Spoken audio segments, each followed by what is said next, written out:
Hello, everybody, and welcome to Advertising Week Briefings 5 Things in Sport. My name is James, and I'm the Senior Project Manager for the 5 Things event series, and it's really great to have you all here for our final event of the year. So before we begin today, though, we would like to acknowledge the traditional custodians of the various lands on which we all gather today, and we'd also like to pay our respects to elders past, present, and emerging. So first, I'd like to thank our amazing 5 Things team. So we've got Nat, who's our executive producer. We've got Diego, who's our creative director. We've got Henry, who's our marketing specialist. And we also have Gaudi from Advertising Week APAC. She's the social media manager there. And she's not here with us at the moment, but we want to thank her as well. So thank you guys for all the work that you do behind the scenes to make this event possible, because it couldn't happen without all of you. So thank you guys so much. And we just want to thank our partners quickly as well. So first, to Advertising Week APAC. So Advertising Week APAC just wants to thank everybody for tuning into the 5 Things events and for registering, and they're going to provide us with some updates for 2021 very shortly. So make sure that you stay tuned for that one. We also want to thank our partners, PauseFest. And PauseFest have their early bird entries opening midnight tomorrow. So make sure you get your tickets for PauseFest 2021, which is one of the biggest digital events out there. So make sure that you get onto www.pausefest.com.au and get your tickets before early bird entries close. And now onto our presenter. So for those that don't know him, his name is Lucio Rebeo, and he was voted by public votes and his peers as one of the top 100 most influential marketers, online marketers, by Marketing Today. He also teaches at RMIT Future Skills in AI, and he also is a lecturer of digital marketing at RMIT. He's worked globally with brands such as Unilever and Mercedes-Benz, and is a current strategic marketing consultant at Lucio AI. So without further ado, I want to welcome Lucio to the stream to kick off our final event of the year. Lucio, it's going to be a good one. That's going to be a good one, James. Love your shirt, man. That's a nice one. What do you have here? It's a little detail here. What's that? I've got a pin. It's for Dijara. It's an organisation that helps Aboriginal women and children that are dealing with domestic violence. They do great work. Yeah, it's great. And also, are you doing great work, James? You've been amazing. Thank you. Thanks for the introduction. Thanks for introducing the whole team. So, yeah, we got to our last event of the year. And we're going to take a break this year. It's been an amazing event. We have done the whole year. We covered retail. We covered female CEO leaders. We covered FMCG. We covered future of work. We covered so many different areas and segments this year. So that's the last event of the year. We come out of the travel and tourism last one. We are interviewing and talking to people from recovering industries. And we could not close this year with a better event than sports. So, James, thank you very much. It's been amazing. Now, let me take over. So, hello, you. Welcome to Advertising Week Briefings, 5 Things in Sports.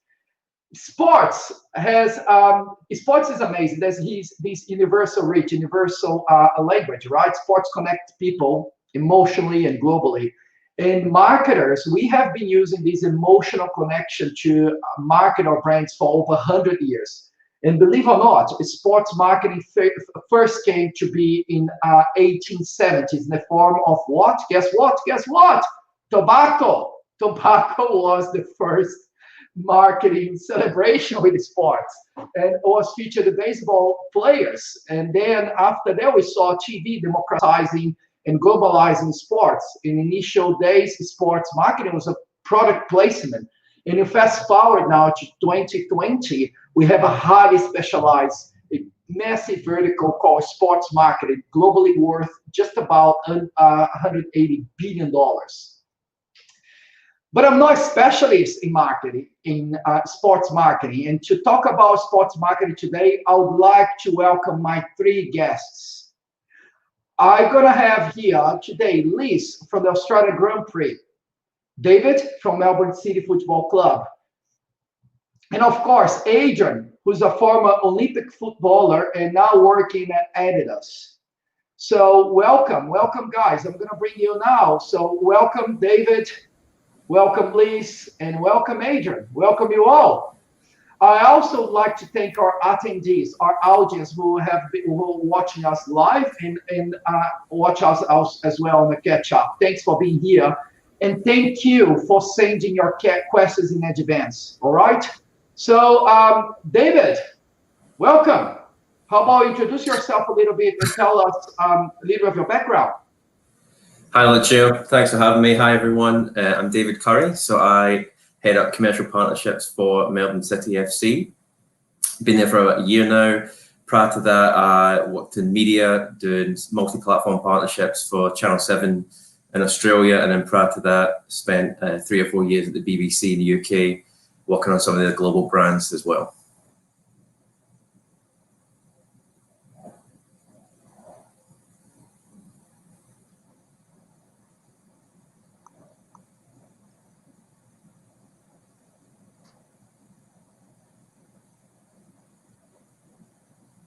Mute. Sorry, I should know better. I've just been doing this for the whole year. I should know the button that's like a big cross means you need to mute there. So welcome, Liz. How about a little bit about yourself? Hello. Hi, everyone. Thank you for having me. It's great to be here. My career actually didn't start out in sport. I actually started out in automotive a very, very long time ago, working for HSV, and that was probably my introduction to motorsport way back then. And you know, I lived in the USA for 5 years. Was based at Hilton's global headquarters in Washington DC, and was fortunate enough to work across so many disciplines of marketing, from digital marketing, brand marketing, loyalty marketing. And I'd say, having worked across travel, entertainment, and now sport, I would say all of those industries actually have a lot of transferable skills. And that's probably what landed me now at the Australian Grand Prix Corporation. You know, I landed that gig when I moved back home to Melbourne from the US, and right now I have the awesome job of overseeing brand and audience strategy for 2 world-class sporting events, the Formula One Australian Grand Prix and the Australian Motorcycle Grand Prix. And what I really love about it is the ability to use data and insights to do audience analysis, to shape campaigns, and to do some really awesome storytelling. It's a fantastic gig. I know, what a fantastic gig. I think like everybody here say, look at your gig and say, oh my God, I wish I was there. So welcome, Liz. It's a pleasure having you here. And finally, our guest, Adrian. Welcome, mate. It's really interesting having you here. Nice profile. How about you tell a little about ourselves, and please don't say the details going back to your career as a professional football player. Hi, Lucio, and hi, everyone. Thanks for having me today. As you touched on, I'm a former professional athlete, footballer, and played predominantly most of my career at Melbourne Victory in the A-League. On top of that, I played abroad in the UK, China, and South Korea, and recently retired 2 years ago to take up an opportunity with Adidas Australia as a sports marketing specialist. So predominantly work in the A-League with Melbourne Victory. I work in NRL, individual sponsorships in the NRL and in football, and also, you know, things like the tennis and you know, participating in a wide range of areas within the business. So I have a good mix of, you know, having lived and breathed sport, but also now the opportunity to I suppose showcase my skills that I learned there and that I learned through my studies, and carry them over into the corporate world, which I'm still learning, but I'm also enjoying the challenge a lot. So, Adrian, how was your move from a professional sports player into end up now at Adidas? How was your last move into Adidas? Yeah, I mean, it was a quite an interesting period. I've had an affiliation with the brand since I was about 15, so I think I was lucky there and developed good relationships there within the brand. I was playing in South Korea at the time of, you know, weighing up whether to retire or whether to continue on, and ultimately I walked away from the final year of my contract to pursue, I suppose, a lifelong career and a lifelong dream, and to be presented with an opportunity at a global brand like Adidas. It's been a steep learning curve, but it's been a company and a brand who I'm proud to represent, and I look forward to going to work every day. So it's a big pleasure having you here, Adrian. Looking forward to have a conversation with the three of you. So let's kick off this conversation today. So I want to start with an audience question. So our audience is sending questions to us in advance, and this is the first one. This one coming from Natalia Horton, Nat. So question to Liz, 2021 Australian Grand Prix. Of course, this will come, right? How is the Australian Grand Prix working with the possibility of having less public on the event? And what sort of adaptations does a marketer need to do? With you, Liz. Yeah, so the Australian Grand Prix Corporation's working very, very closely with the Victorian government, with health authorities here, to make sure that we can put on a safe event for fans. And, you know, those plans are being worked through, and as soon as they are finalised, they'll be communicated to the fans. But what I can say is that, you know, fan safety is the #1 priority for 2021. And the great thing about the Formula One Australian Grand Prix is that it's in a fantastic venue. It's at the Albert Park Grand Prix circuit. There's 10.6 kilometres of track frontage. It's all outdoors. It's a massive venue, and it actually really provides the perfect opportunity to be able to work through COVID-safe plans. But from a marketing perspective, you know, all of those things are going to be super important to communicate to the fans. What we know is that fans are dying to get back to live sport and experiencing live sport. But at the same time, what they want to know is that sporting organisations are actually doing their due diligence to provide a safe and enjoyable experience. So I think all of those key safety messages are going to be important to communicate, in addition to, you know, what an amazing experience Formula One is. But Liz, how does a marketing work in a planning perspective when you're planning, like you're planning for the next day? And let's not talk about numbers and how many people will come in this year or not, because anything's going to be an attempt of foresight. But having said that, how does a marketing plan for an acquisition, for example, if you don't know if the venue or the place is going to be able to sustain 50,000, 100,000 people? So considering this year, you as a marketer, considering this year and considering last year and the year before, the normal things, what can you share with us that's not really going to the details and to the secrets? What can you share with us in terms of one adaptation or two adaptations that a marketer needs to do in this recovery or this new scenario? Yeah, so a lot of the activity that we've been working through has very much been content-led.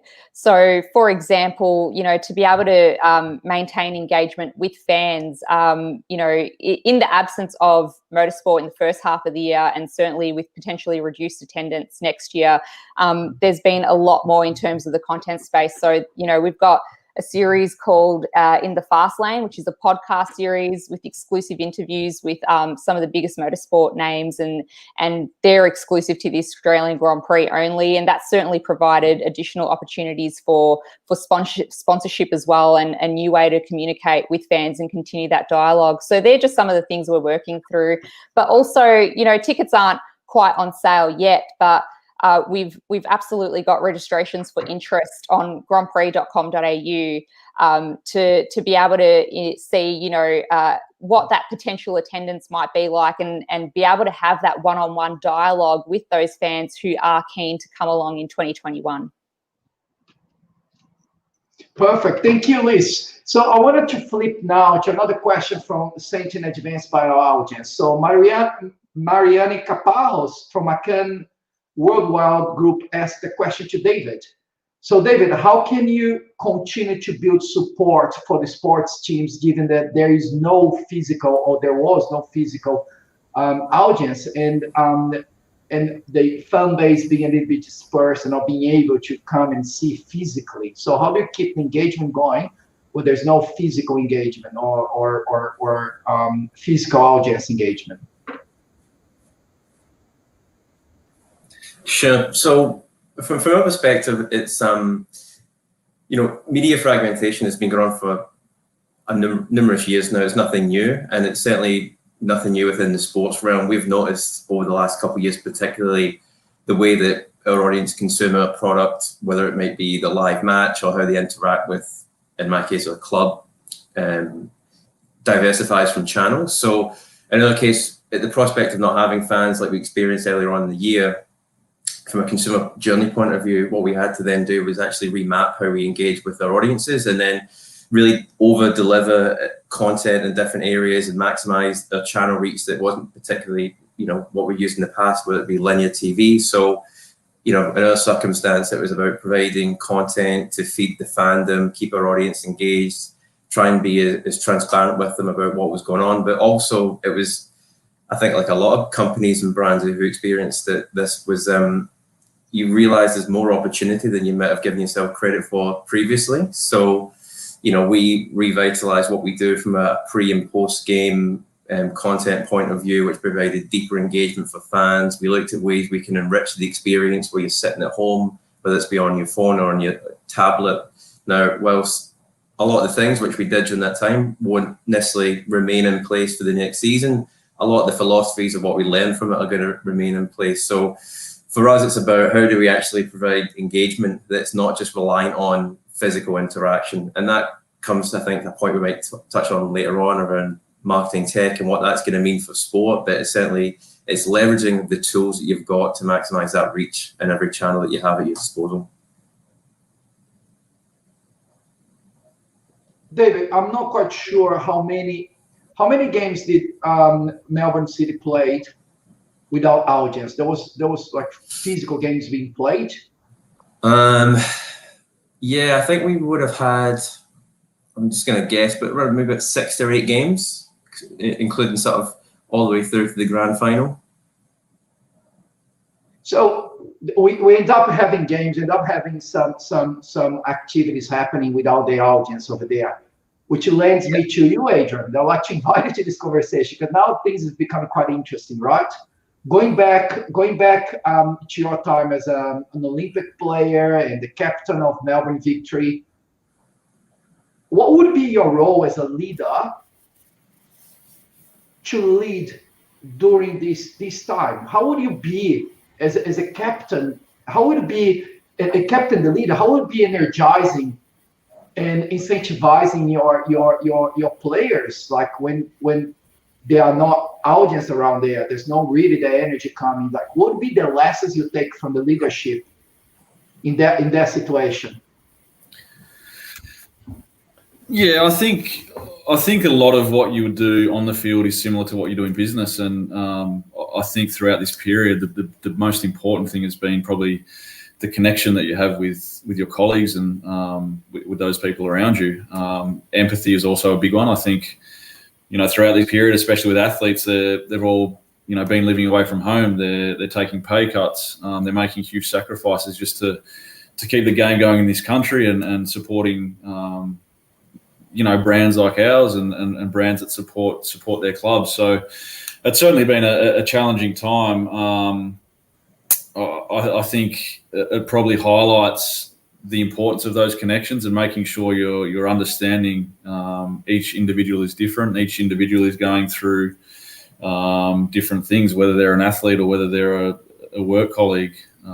Everyone has probably dealt with this pandemic in a different way.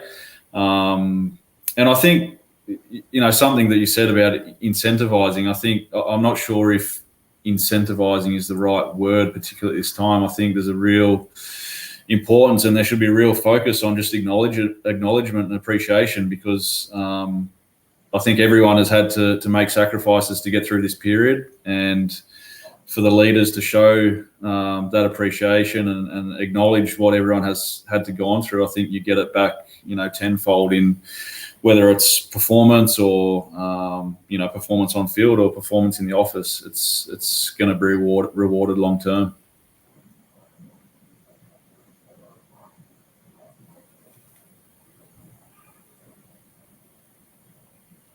Sorry, guys. I've done enough of this to know. I need to click the button. Do that. So, Adrian, it's so interesting because when we were doing this rehearsal here, the four of us, Liz, you, me, and David, we got to the point that we're saying, like, if there would be even a word to describe the feeling of being in the field and having dozens of thousands of people incentivize you, and sometimes not much, sometimes not calling out, but this is a little bit outside our marketing. But going back again on your period as a player, how do you keep the morale with the teams? How do you keep the morale with your colleagues in the field, being the leader in the field for your colleagues, being the captain, when things start going sour, start going a little bit hard, and you have all these the audience and the public just calling names and trying to put the team down? What would be the lessons from the field that you bring that we can take and apply in the business? Yeah, I think it's a really good question, and I said to you yesterday that I preferred playing in front of a crowd and having that external pressure, forcing you to make sure you performed. And I think without that, I see results around the world. Some teams are probably falling back amongst the pack because they don't have that, whether it's support or whether it's external motivation or things like that. So one thing athletes are, they're very motivated internally, and I think anyone out there who's had experience as an athlete or is considering what it's like for an athlete to transition into the corporate world, I think athletes can be very misunderstood and can be regarded as possibly lucky or things like that. But being an athlete is a extremely challenging job, and you need a certain amount of discipline, a certain amount of motivation, and a certain amount of sacrifice, and that resilience throughout this period probably for the stronger teams, the teams that do well, will shine through, and I suppose that works in business and in sport. There's so many similarities between the two. And I would guess to say that probably during this period of like really hardship with everybody, right? But the players itself, because they're missing that thing, seeing the connection between the supporting businesses and brands. I mean, if you look into Adidas and other brands that support, have a really deep, almost intimate relationship with professional athletes. It's a pretty interesting time to understand how this relationship comes. And I don't want to go to the details of Adidas itself. I'm interested, of course, in Adidas, but also you, going back, you as a player. How important would be the brands or the guys in the office, like Liz and David, would be sitting down there doing their jobs, but also being connected to the professional athletes, in your case, the soccer players, the footballers. Would the athletes expect any kind of support from the sponsors and people behind the desk? I think at this point it probably comes back to relationships and how important and how valued they are when times get challenging. And there's going to be a lot of backlash from this period, and especially in the sports industry, a lot of brands and companies are withdrawing money and things like that, because it's certainly a tough time from that point of view. But I suppose the athletes or the clubs or the sponsors who sort of stick thick throughout this period and take a hit, whichever way it may be, really want to support you as a club or a business and things like that. As I said before, as well as individuals giving back that loyalty tenfold, I think brands will also do the same thing if you show a genuine care throughout this period. And once we all get through this, it's been a horrific time, but once things get back to normal, I think there'll be a real sense of loyalty, and those relationships will be even stronger. And which is leads me to your question. I would say, David, how does a sport partnership with marketing work? It's a values based, it's the followers based. Where it sits the whole dynamic of a partnership? Yeah, it's a good question, and I'm glad it is.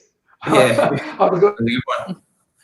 So in terms of how it works from all the touch points within sport, and I can speak from having been in the industry for a year now and previously working in TV, and I think that actually sport is a really underappreciated platform for brands. And I think since coming here, it's amazed me just how often I'll chat to sort of brand managers and they'll tell me, oh, we don't do sport partnerships. And I think, wow, what a really short-sighted, misguided comment to make. But I think also there's been a bit of an issue over the last couple of years with sport partnerships, and there's a framing that needs to sort of become unlocked around measurement and how brands actually leverage it. And I think there's a legacy that sport partnerships are, really difficult to improve return on investment. They are laborious in terms of their activation. So a lot of brands just think they're not really worth the investment. Whereas I think now within sport partnerships now and the balance they play with marketing, it's important to highlight that they're not necessarily a channel, but they're actually more of a communications platform.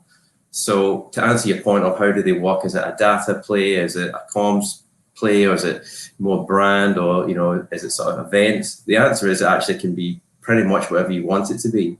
And I think now it's a really exciting time for a lot of, again, I'll speak from my experience from Clubland, is that we're becoming much more sophisticated with data, but then they've also got a lot of the assets that we can leverage brand. So, I mean, we go back to what is getting a lot of coverage right now with Bennett and Field, and the long and short of it with the 60-40 in terms of long-term brand building and short-term activation.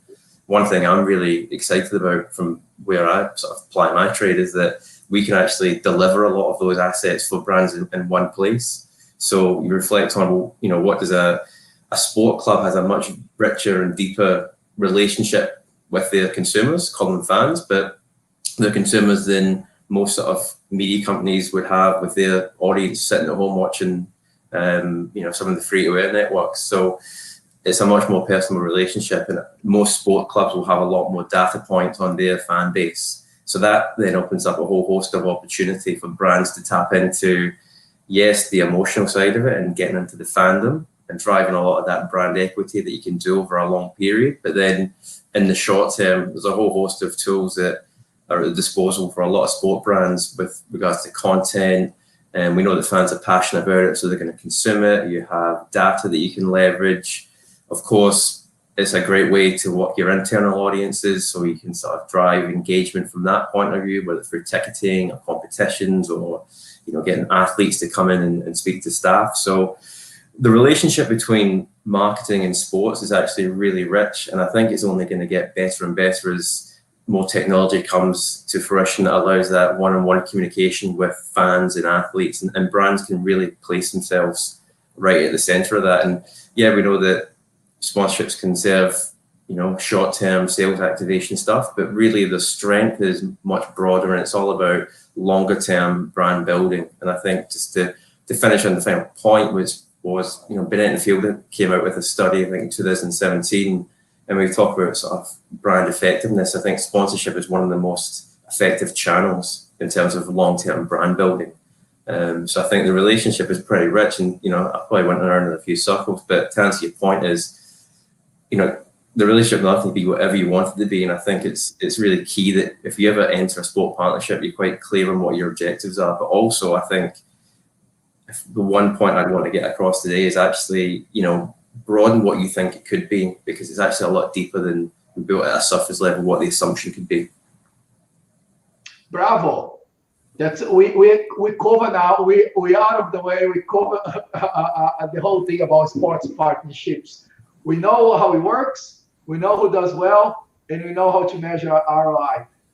David, I want to go and ask. I want to go to Lee. So I wanted to bring this to another question, but I might come back to you because I wanted to understand a little bit. There's some interesting work that you're doing with women and female football players in Australia. I'm very interested, and I think we'll be sharing this. But before we go in there, we come back. I just wanted to give you some heads up to think about it. I wanted to go to you, Liz. I have another question from the audience that's been sent in advance for us. Question from Ian Renshaw from Nielsen. What role will influence marketing play in 2021 with sporting stars? So do you want to take on this, Liz?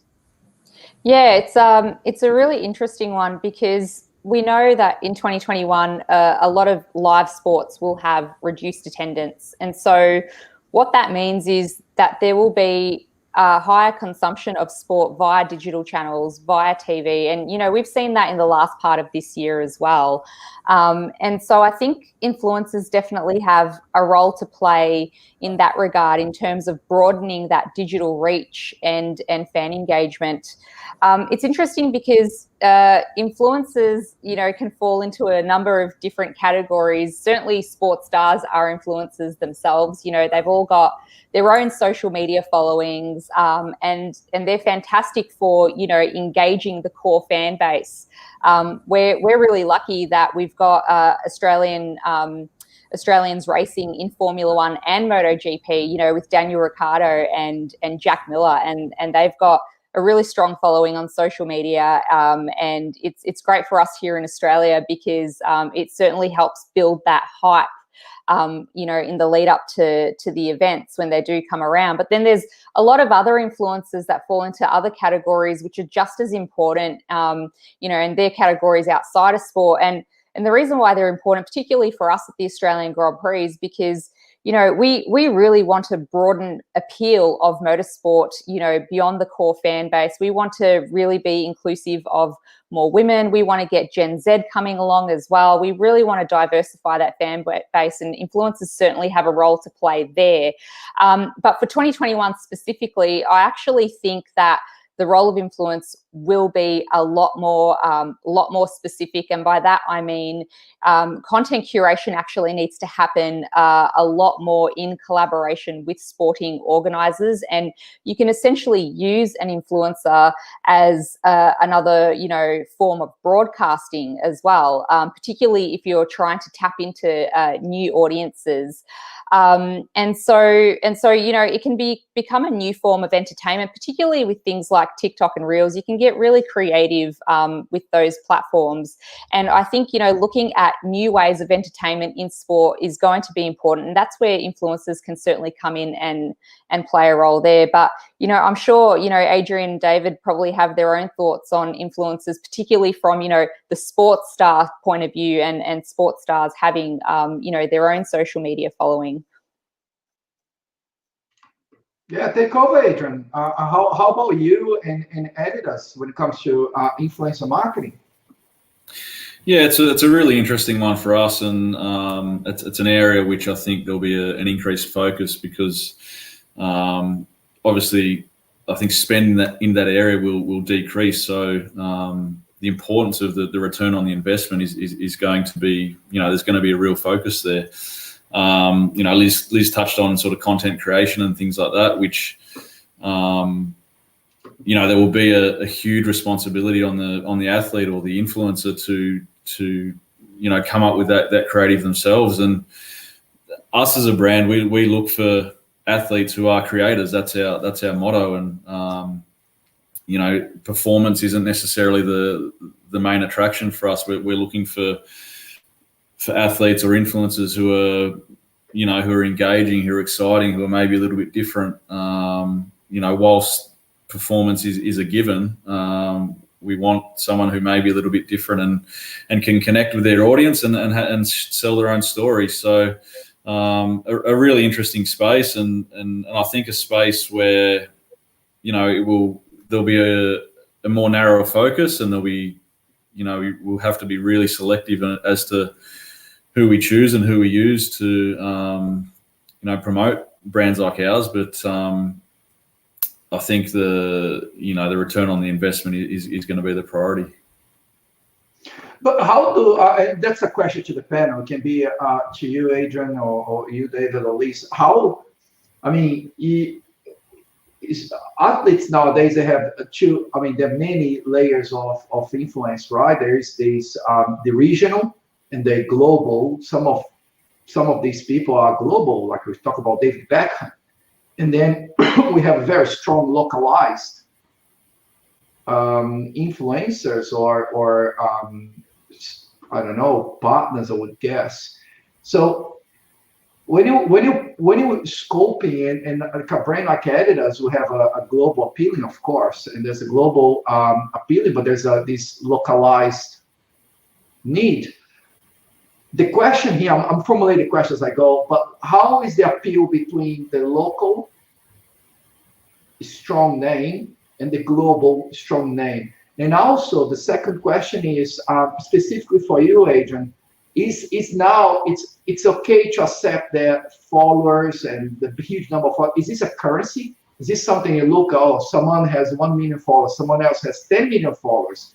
Let's look at this one here. Is that a currency now? Accepted at least? It definitely is. I mean, it definitely adds value to what we do and who we go with. Obviously, you have to be a little bit careful as to how some of these athletes or influencers actually get their followers. So that's another area altogether. But it's a really interesting conversation.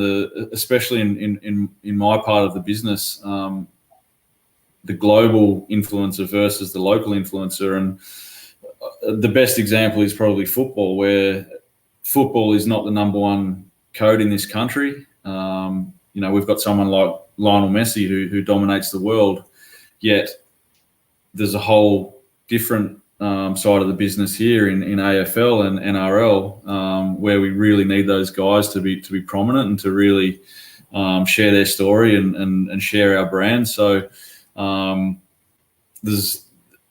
it comes in waves. Sometimes there's a real push for local, and then other times it's let's go with global. Let's go with the creators like Messi and things like that. So I think there is a balance. You need to use both, and finding that is quite challenging. Yeah, absolutely. You need to have a balance of global versus local. And in the Australian Grand Prix, for instance, Formula One and MotoGP, they're big profile sports. They're global sports, right? And so it's really important that we do have that global presence. And a lot of that global presence comes from the drivers and the riders themselves.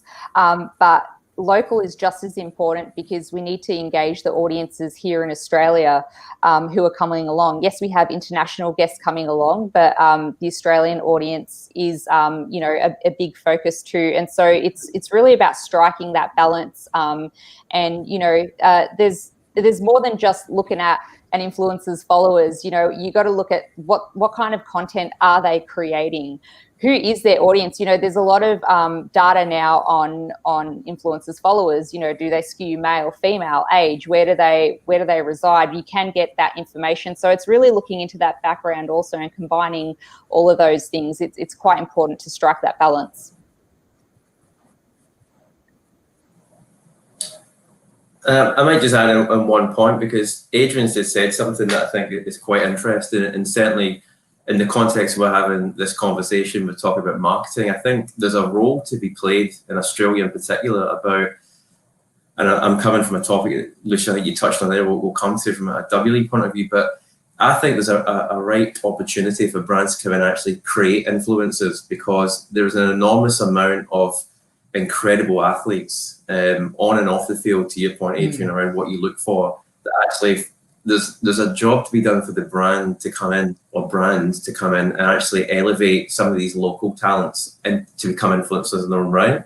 And it comes back to, what is the value of sports and marketing, and really the role that we play is we can help brands really humanize themselves and really deliver their brand purpose. And I think it wouldn't be very difficult for a lot of brands to look at some of the local clubs, from AFL to football or some of the other sports in Australia, and you'd unearth some enormous amount of talent that I think if you gave them a platform, you could actually create them into influencers in their own sort of degree, and really tell your brand story through that journey as well. And even shaping these future influences. I mean, It got me quite. We had this chat a few months ago, David, you and I. We're talking about the FIFA Women's World Cup to 2023. They're going to be here in Australia, New Zealand, right? It's going to be huge, man. Huge. So about nurturing these no influencers just right now, but with ability to become influencers. Like, and I'm not. I'll say a word now that I'm not quite sure if I'm convinced on that. But brands that you all represent here, there's almost like less of you, Liz, but most of both of them with the Women's World Cup. There's almost like this obligation. Obligation is a strong word, but like these pockets of talents, they're all around. TikTok, as you said, Instagram, this amazing content coming from these girls and women that's in 2023 coming. So there's any work being done in preparation to this? So I'm jumping the gun now, David. Probably you well positioned to talk about that. So let's merge this whole conversation. Women's World Cup coming 2023. The work you're doing with male athletes and the role of perhaps nurturing these upcoming talents, and then perhaps we have Adrian to tap in this. With his opinion. Yeah, I mean, from our perspective at a club level, we've absolutely got our eye on 2023 and what that's going to mean for us and, the athletes that we are nurturing now and what will come from that. I also do a lot of work with the league as well. So working with the guys at the A-League and looking at the commercial model for that and what that's going to mean for us. I mean, I actually think that it's not been quite appreciated enough yet, just how big an event that is. I mean, the last FIFA World Cup in France, 1.1 billion people watched that globally. And I think the year before that, it was something like 700 million. So it's growing enormously. There's a lot of misconceptions with female football. I mean, 2/3 of the audience are actually male, whereas the perception is that I think 76% is female, when actually the majority of people who watch the sport are actually male, which is, I think, an interesting insight. But I mean, yeah, from our point of view, it hasn't really deviated from our strategy within sort of growing the female game. City Football Group, which is the larger company that we work for, have been sort of trailblazers with regards to professionalising the women's game, and we were one of the first Premier League teams to have an all-professional female team, and then certainly locally within Melbourne, they put an enormous amount of investment into that team, and it's really shown on the pitch. It's one of the most successful, not female teams, it's one of the most successful teams in Australia over the last sort of 5 years. They've won 4 championships out of 5. Last season, we went undefeated, and as a consequence of that, a lot of our stars have now moved over to the Premier League in the UK, and Ellie Carpenter, who was on our squad last year, is now playing with Leon, which is the best female team on the planet. And we wouldn't take all the credit for that, absolutely not. But certainly the framework and the infrastructure that City Football Group have put into place is, I'd like to think, has made that possible. So, but speaking from a marketing point of view, which is the context of why we're here, is I think the Women's World Cup is really, really exciting. And I think the one point I probably want to get across to people who may be watching this is start planning now, because when we talk about the most effective way to utilize sponsorships is we're identified as long term. It's a 3 to 4 year window, and with 2023 just down the track, you've got a fantastic runway to lay out some campaign planning. But I think crucially, and it comes back to your earlier question, is what value do we have? Is actually sport teams, sport partnerships can drive a lot of impact. So whether you want to take on a cause or get involved in the community and the grassroots level, it's a fantastic canvas to really share your brand story and what you're all about. And Lucio, the point that you mentioned is, there's a bit of a role to be done by brands, I think, and a problem that's brewing in Australia, in that by the age of 15, nearly 50% of girls stop playing sport.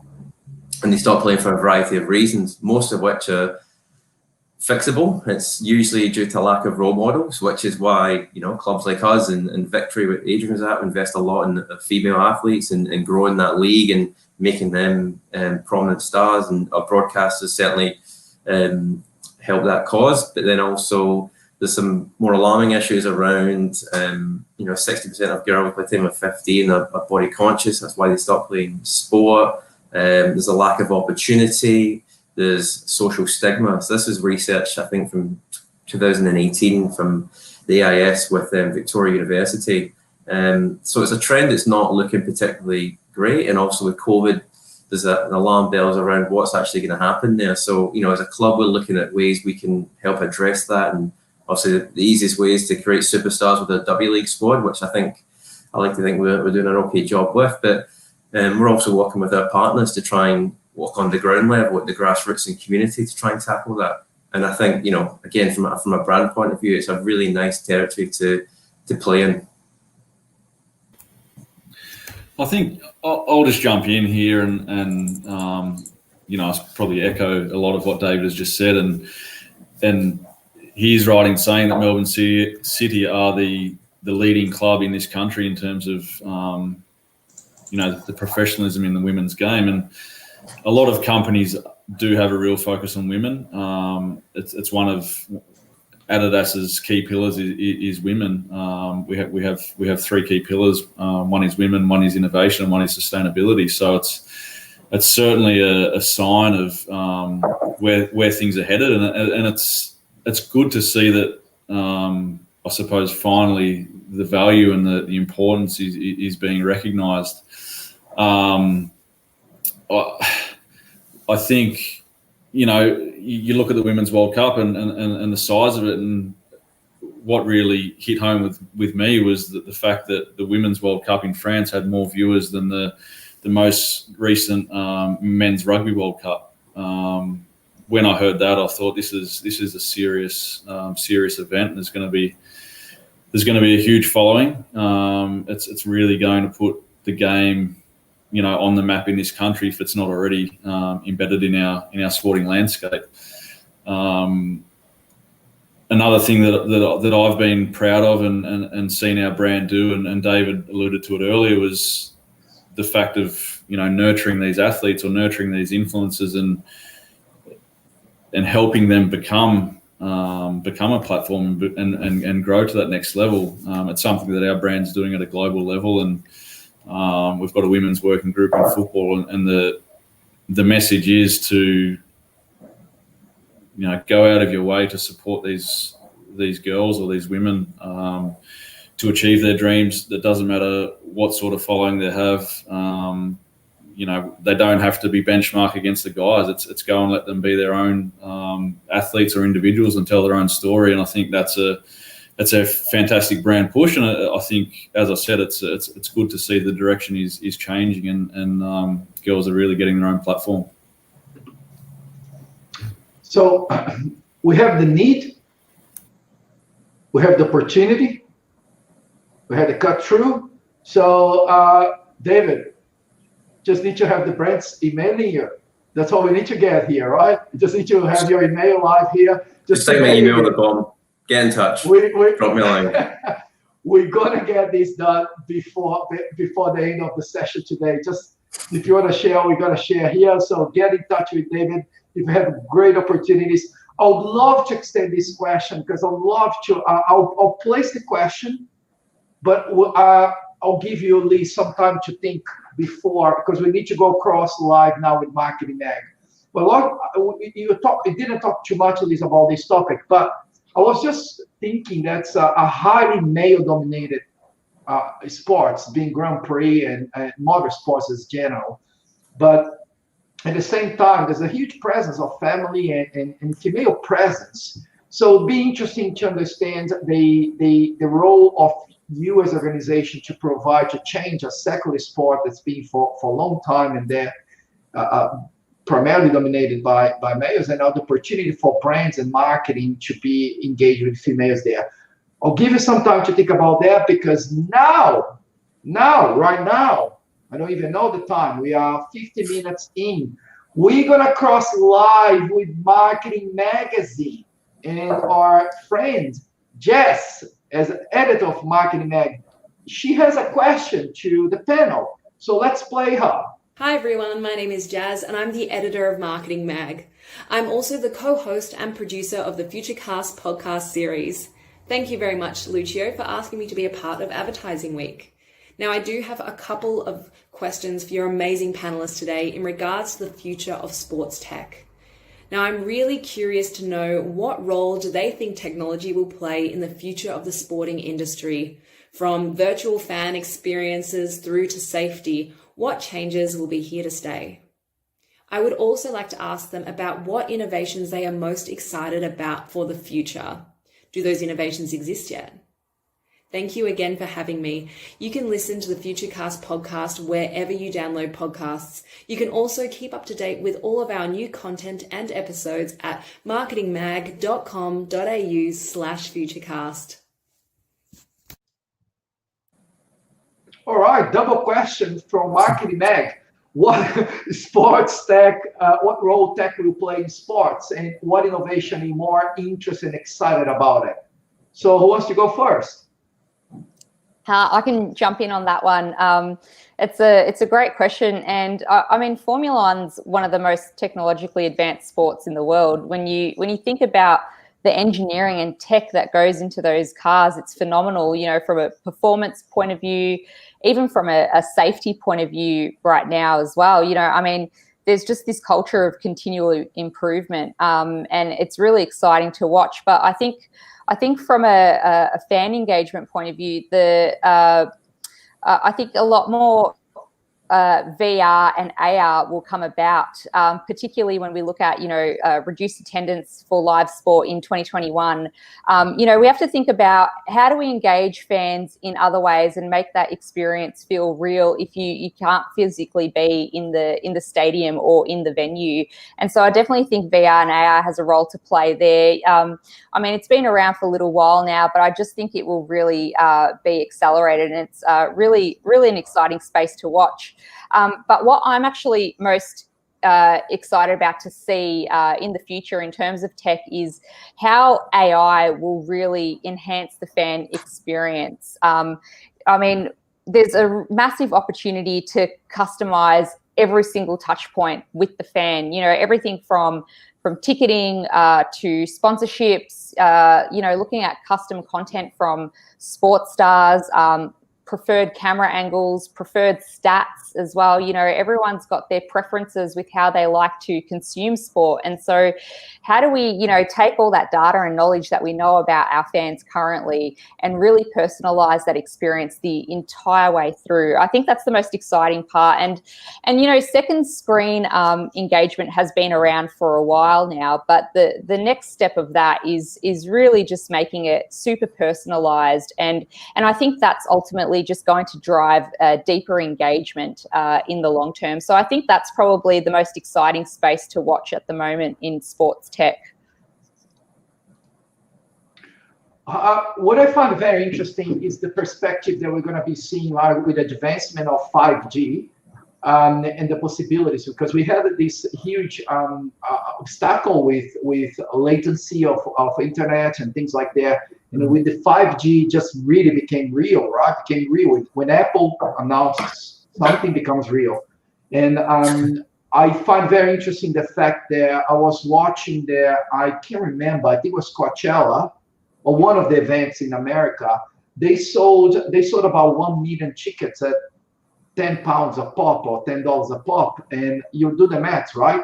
And the whole dynamic was around these different views. They could be behind the stage, it could be the front stage, it could be on the side, it could be in the middle of the people. So I can see, I'm now coming like this whole projection, Nostradamus kind of mindset here, but imagine how cool it would be, and I think that's very doable. They could have a different feel. They could see they could see the mechanics doing work on the car, the pit stop. Like, oh my God, I'm there.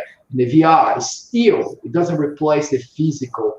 You cannot explain what Australia Grand Prix is without smelling, without the noise, without it's still very experiential. But I don't think it's about diminishing the audience. I think it's about including. It's about extending. It's about giving different senses. But that's another conversation. How about you, Adrian, and Adidas? And what role do you see tech playing in sports? And and innovation that you're interested in now?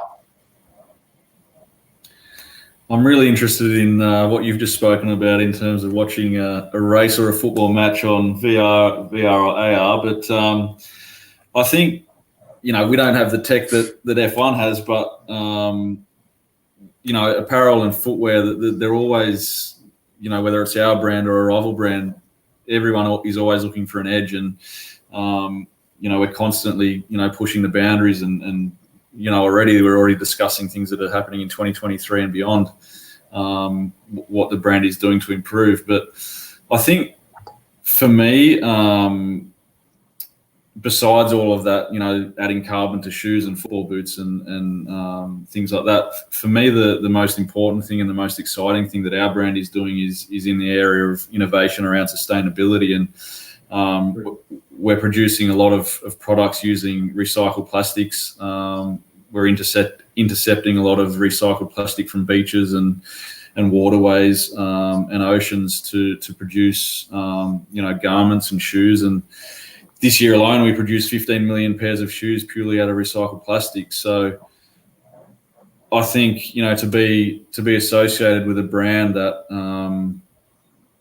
does these things beyond just making money. They're doing these things to improve the world and to improve, the environment and things like that. I think this is a really important space. I think it's an important space for the next gen, and people want to associate themselves with brands that are doing things like that in the right spaces. So for me, it's a sort of combination between sustainability and innovation, but a very exciting one at the same time. How about you, David? What innovation excites you, and what do you see the sports tech role playing? Well, it's really it's fascinating, especially particularly we have Liz from Formula One in the line. So I think from my point of view and building on what the guys have said, the role of tech within sport, I think it really plays a vital role. So you've got the performance side of it, and City Football, we're a technology-driven organisation, so we have global partnerships with SAP, and we do a lot of the decision making is driven by tech. Some of it I probably can't talk about, but and Adrian Renault from a player, the amount of data points we have now on our athletes is phenomenal. But even then, it goes a little bit step further around management selection and team setup. And I think so the performance side of it is really fascinating if you're really into that. But I think from a fan point of view, in F1 in particular, what that performance side is when that then blends into the fan experience, and it really sort of, again, it humanizes the sport, and you get to really appreciate, the speeds that they're going and the tires that they're on and some of the actual internal data points from the car itself. From a viewer at home, it just enhances your experience there. So I think tech can help improve the performance of the team, but then it can also really add a lot of value to the fan experience. And again, in terms of what I'm excited about for the future, Liz touched on it in her answer, which is from my point of view, personalization is really crucial for us. And how do we enhance the fan experience, the sponsor experience, the playing experience? So we're looking at ways we can do that, and it starts quite small. So for example, this season we worked with a company to do digital membership cards.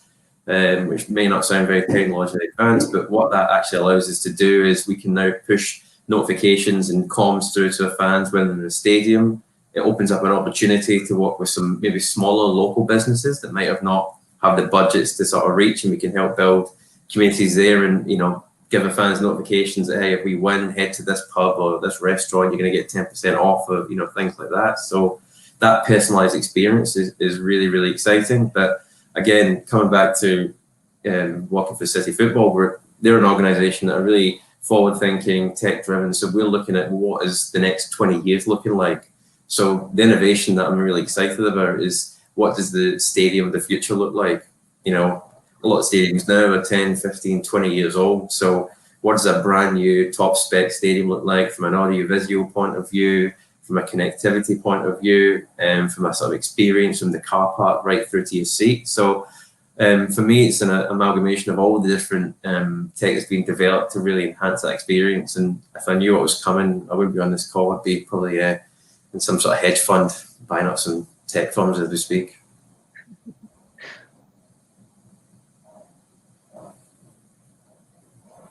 All right, 3 times. That's how many times I forgot to click my button this afternoon. 3 times. I haven't done this for the whole season, and I decided to do it tonight 3 times. Now unclicking this mute button. All right. This conversation has been amazing, and I have so many other questions I'd like to bring you again and talk about different things. But I have another question. This has been sent by the audience again in advance, Adrian.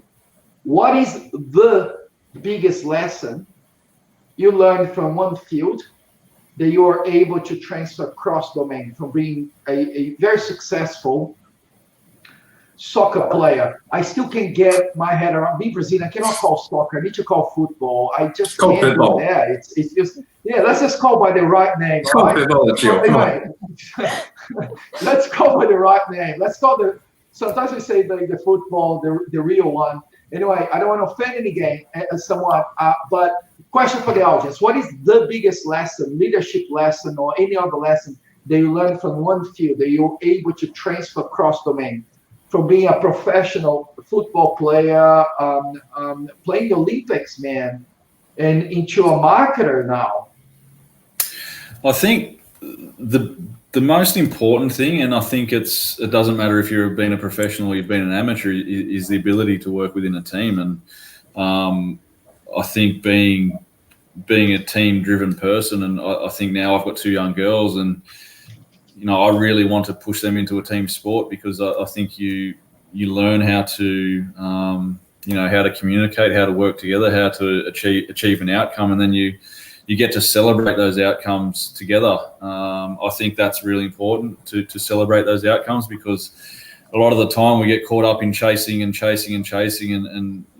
can we be better? But sometimes I think it's really important just to sit back and go, you know what, we've done really well here. So team environment's probably the biggest one. I touched on earlier about resilience and an ability to perform under pressure. I think those 2 are really important. And if there are athletes out there who are watching this, I think having the confidence to transition into the corporate world is very important as well, because I retired and I had a fair bit of anxiety about entering the corporate space and whether my skills would transfer into this space. And I think what it's done, and what I try and tell athletes now, is that it's really, really transferable, and the business actually values what you've experienced and the different, I suppose, lens that you bring to the company. So I think don't have any reluctance. Back yourself and take your confidence into your new role. Yeah, and I do love the fact that we talk about development of working group, right? I think that's we forget sometimes that the leader's role is not to really necessarily motivate the team, but the leader's role is to inspire the team so they can motivate themselves. I think that's a really strong mindset there. Inspiration and having that connection, and I guess we can even go further. And I think that in a world that's a lot of loss of connections around community, sports still sits hardcore into the community mindset, which is it's the only remedy, to be honest, for loneliness and so forth. But I regress, as says Scott Galloway. I'm back to Advertising Week 5 Things in Sports Marketing. And I want to ask a question to the 3 of you.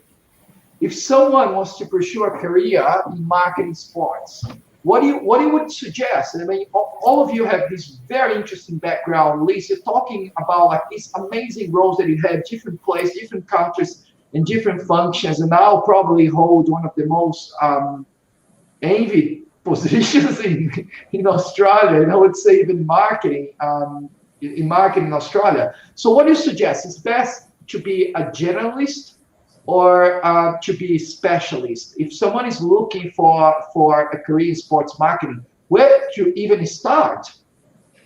So Liz, how about you take it there? Yeah, no problem. Look, I'm going to talk through my own experience, and I would say it's better to have a broad understanding of marketing. And I say that because I was really fortunate enough to jump into roles in the early stages of my career where I really got to touch on every facet of marketing. And it was fantastic because I could really see how everything, you know, worked together to achieve a common goal, but it also allowed me to figure out where I actually wanted to take my career through experience. And so I think, you know, having a broad knowledge of marketing is important. Specialist roles have their place, but, you know, I think when it comes to specialist roles, it's probably up to each organization to upskill their staff into specialist roles because not every organization requires them. I also think it's a good way to retain talent. You know, if you're able to provide that kind of training on the job, if something is quite specialist, I think, you know, it's a fantastic way to keep, you know, good people around for much longer. So, I mean, that's just my thoughts on, you know, whether you should be a generalist or specialist. But, you know, in terms of how do you go about looking for a career in sports marketing, I mean, I would say with anything, you got to set your goals. You got to have a really clear vision of where it is you want to go. And in addition to having just, you know, great marketing knowledge, networking is super important. So, you know, build your network. Even if you're at university right now, start building your network with, you know, with your peers at university, because you never know where that might lead later down the track. I'll jump in, Lisa. So yeah, I agree with Liz as well. I think one regret for me was when I was at university, I didn't do enough of just that. Networking and work experience as well was something that I probably neglected. But from my point of view, I'll say I've ended up in sport a little bit later on in my career. So I'd probably consider myself more on the generalist side of it. But I think, you know, if you want a career in sport, I think and that's the long-term goal, it's okay to be patient. I think for me, a lot of the value that I add in my current role and hopefully for the future is I've actually worked in, you know, quite a few different industries and organizations. So with that, you gain a different perspective on things and you pick up different ways of processing and doing different things within each industry. You can bring that knowledge into your current role and challenge the thinking. And certainly from a sport point of view, I know it's very difficult to get into an entry-level point of view. They typically want experience and they want sports experience, and it is very much network-driven. But I think as long as you're adding value and gaining insights and practices and elsewhere, you can always add value into sport. And sport organizations are usually particularly welcoming of different perspectives. So for me, I would say generalist or specialist doesn't really play a role within that regard. Within sports marketing, I think it's being a good performer, being engaged, knowing your stuff, and, you know, backing it up to the network, and, you know, opportunities will come to you. Yeah, I'll just jump in as well, just to finish up as well. I think, I mean, I'd say I'm a generalist as well. Just being my background, and I studied a Bachelor of Business Sports Management. So that's, you know, quite a general degree.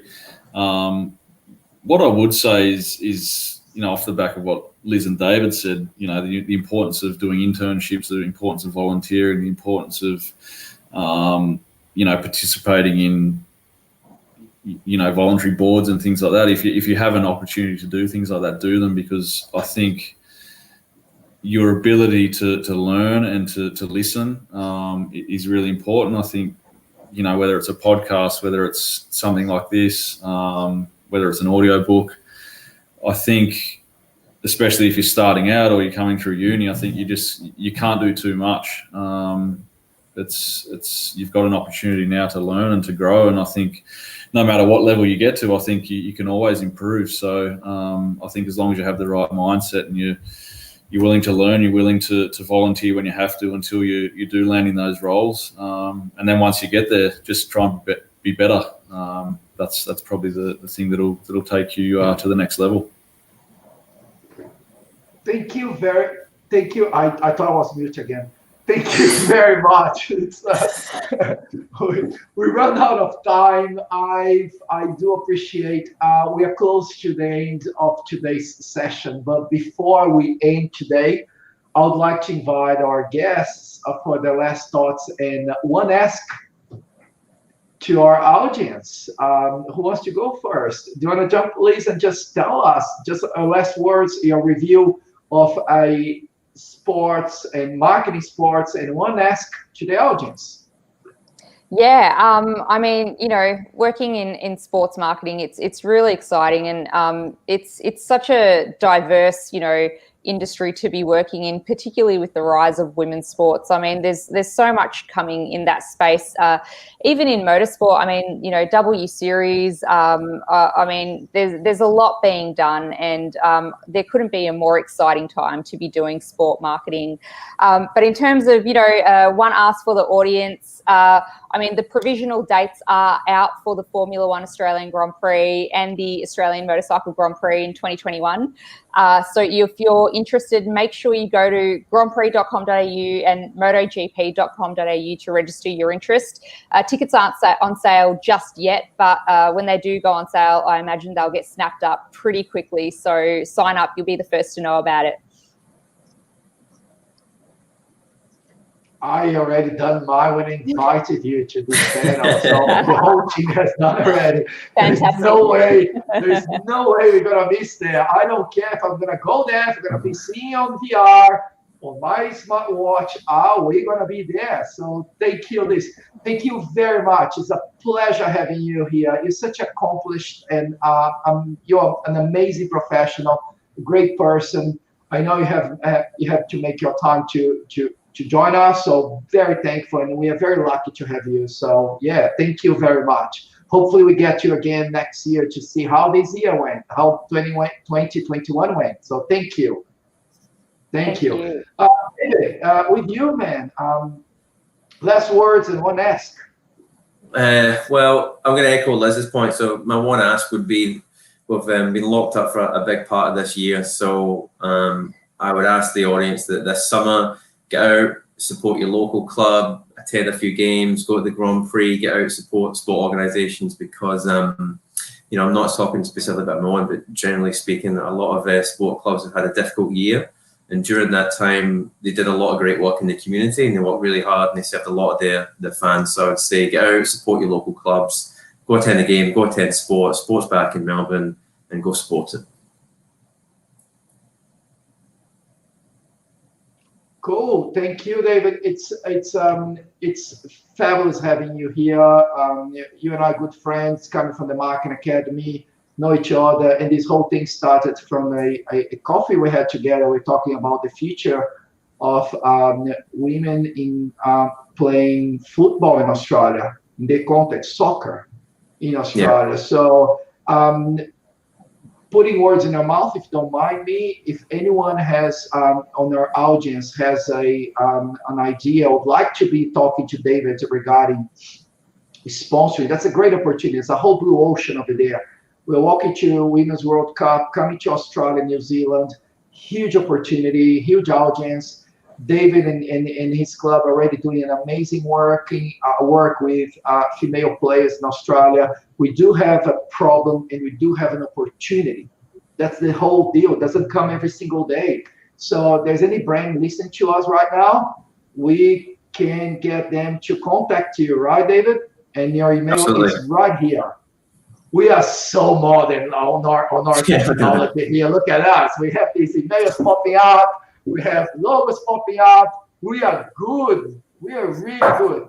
So, David, it's a treat having you here as well. Thank you very much, my man. Continue doing great work as you're doing, and hopefully we're gonna see a couple of brands working with you to bring this to ramp up women and football in Australia, or soccer. We keep using that. So, Adrian, you, man. would like to thank you for being here, and I'd like to ask you last words and ask to the audience. Yeah, I mean, thank you for having me on the panel. It's been, a great learning for me as well. I think I'll probably echo your words earlier, Lucio, just, the importance of community and the importance of sport. And as David said, it doesn't matter who you're supporting. Get out there, support your local club, support the GP. Just make sure you're out there wearing Adidas boots and Adidas shoes, and everything will be okay. So thank you for having us, and I look forward to speaking to you in the future. Well, guys, thank you very much for having all of you here. It's the end of our event today. So thank you, Liz. Thank you, Adrian. Thank you, David. Thank you. Thank you. Thank you. So this is it. This is the end of this event. It's also the end of this year's season, okay? During 2020 season, we covered sports, retail, FMCG, future of work, TikTok, travel, female leaders, was so much. And I would love to thank the team, because the team has been phenomenal. Without this team from Advertising Week, we could not have done this. So I'd like to welcome back James, Nat, and Diego. We are missing a few of our familiar faces here today. We don't have Gaudi, we don't have Harry, but thank you, James. Thanks, Nat. Thanks, Diego. You have done an amazing work for this year's season. We're gonna take a short break. We all have our rights to enjoy the end of the year, have fun during this end of this year.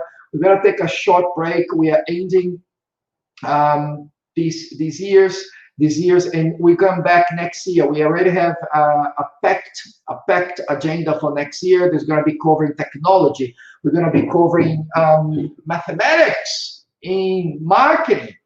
James, do you know how to calculate ROI? I don't, but we will learn next year. We're going to learn there. Diego, do you know how to use Adobe Salesforce or any other technology? I don't, but we're going to learn this next year as well. And Nat, I don't know, you're going to have to find me someone. We think about doing a fashion one, a pretty big fashion. So Nat, what do you think about it? Because Nat told me I need to dress better for this event. So we decided to do a fashion one. I'm going to learn how to dress myself better. All right? So thank you for sticking with us. And from me, Lucio Ribeiro, and from the team at Advertising Week Briefings, we wish you a wonderful end of the year. Have a great night, great day, great evening. Thank you very much.